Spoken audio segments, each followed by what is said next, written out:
그럼 이 병은 구강암으로 가는 게 맞는 걸까요? 아니요. 그 중에서도 특히 구강암으로 진행되는 더 위험성이 높은 분들이 존재합니다. 지금부터 집중해 주시고요.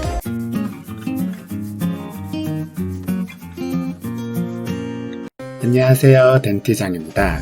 구강암이 될 확률에 대해 논란이 많은 병이 있습니다. 입안이 하얗게 되는 구내 만성 염증 상태인 병인데요. 오늘 그 모든 논란을 정리하고 이 병의 원인 및 치료법, 구강암으로 가는 걸 막는 길에 대해 설명드리겠습니다. 상당히 흔한 병이니 여러분과 여러분 가족의 수명 연장을 위해 끝까지 시청해 주시고요. 구강 내 염증 증상 이외에도 두피에 땜빵 유발, 결막에 상처를 동반한 합병증, 손톱색의 변화나 파괴, 피부의 발진 등도 유발할 수 있습니다. 이 병에 걸린 사람의 3분의 2는 다음과 같은 증상을 동반하는데요. 맵거나 뜨거운 음식 등 자극적인 음식을 먹을 때 입안의 화끈함과 따가움이 느껴졌다. 더 심한 경우는 아무것도 안 먹었는데 괜히 입안이 아팠다. 입안이 뻣뻣하고 유연성이 감소된 기분이다. 입이 잘 안 벌어지기도 한다. 이 병에 걸린 3분의 1은 증상을 호소하지 않기 때문에 지금부터 거울을 보고 입을 벌린 다음에 이러한 사진과 같은 모습이 있는지 점검해 보시길 바랍니다. 자가 면역성 염증 질환이면서 전체 인구의 1%가 걸리며 30에서 65에서 호발하는 이 병은 바로 편평태선이라는 병인데요.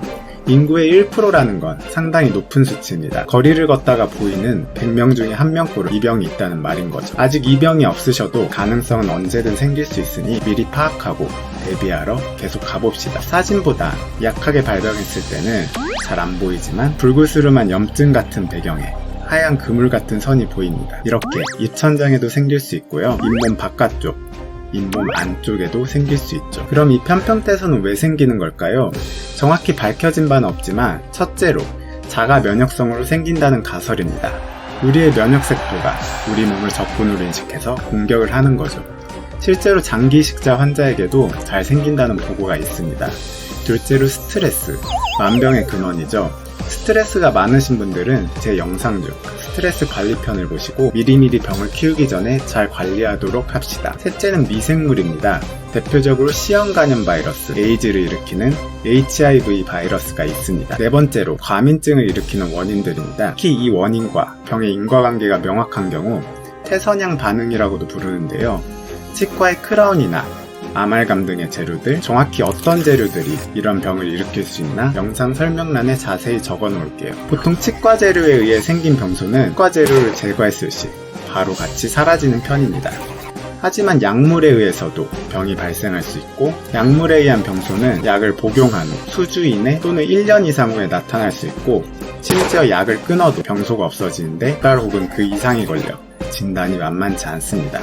그럼 어떤 약들이 태선양 반응을 일으킬까요? 첫째로 진통수염제, 둘째로 3차 신경통 치료에 쓰이는 항간질제, 그리고 항고혈압제와 당뇨약, 다섯 번째로 B형 간염 백신, 그 밖에 항생제, 항곰팡이제, 항바이러스제도 일으킬 수 있습니다. 정확히 어떤 약제들이 일으키는지 역시 영상 설명란에 추가해 놓겠습니다. 재밌는 건 시나몬이나 페퍼민트도 이 병을 일으킬 수 있다고 합니다.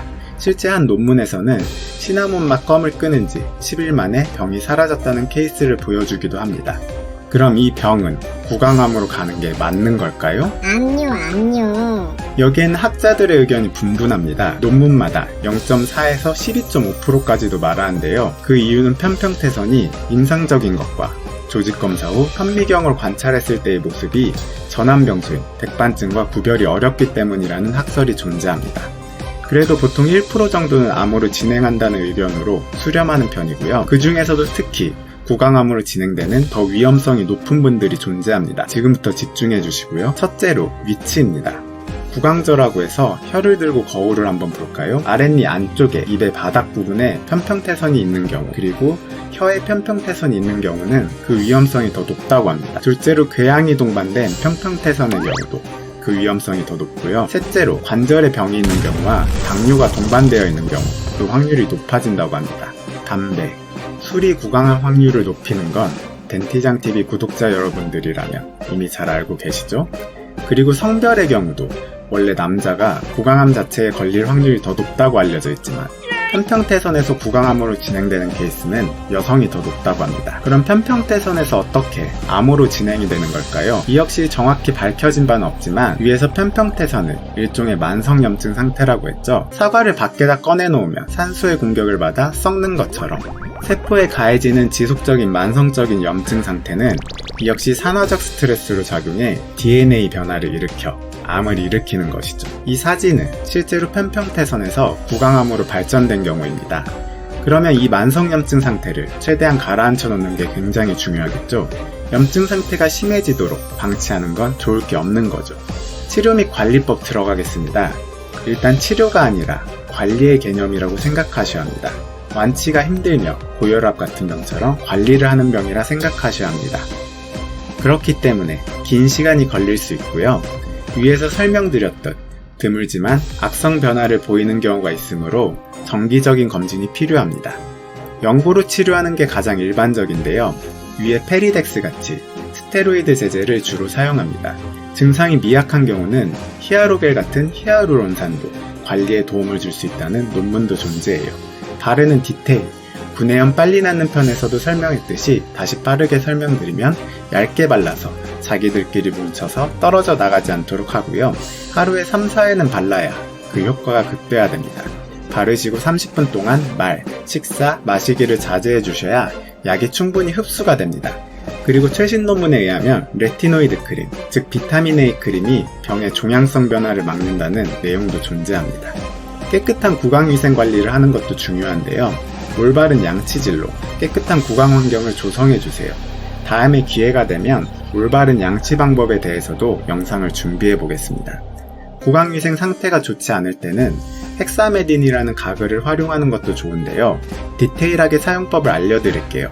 처방 없이 약국에서 구매 가능하고요. 하루에 2회, 양치 30분 후 30초 가글, 그리고 가글 후 30분 동안 먹거나 마시거나 물로 헹구는 건 금지입니다. 턱관절은 666, 구내염 가글은 30, 30, 30이네요. 그리고 2주 이상은 사용하시면 안 되는데요. 장기간 사용 시 치아 변색, 구강 내 유익한 세균도 죽여버릴 수 있기 때문이에요. 구강 건조증 관리와 구강 캔디다증 관리도 편평태선에 도움을 줄 수 있는데요. 각각에 대해 다룬 제 예전 영상들을 참고하시면 도움이 되실 겁니다. 통증을 유발하는 맵거나 뜨겁거나 짠 음식을 최대한 피해주세요. 그리고 양치를 할 때도 구내염 편에서 설명한 소듐 라울릴 설페이트, 즉 계면활성제가 없는 치약을 쓰면 편평태선에 도움이 될 수 있는데요. 대표적으로 좋은 치약, 테라브레스 치약 등이 있겠습니다. 마지막으로 입안에 하얀 병소가 보이면 정기적인 검진과 함께 방금 알려드린 관리법으로 염증을 최소화해 구강암의 발생 위험성을 최소화하도록 합시다. 오늘 준비한 영상 여기까지입니다. 도움이 되셨다면 구독과 좋아요 부탁드립니다. 감사합니다.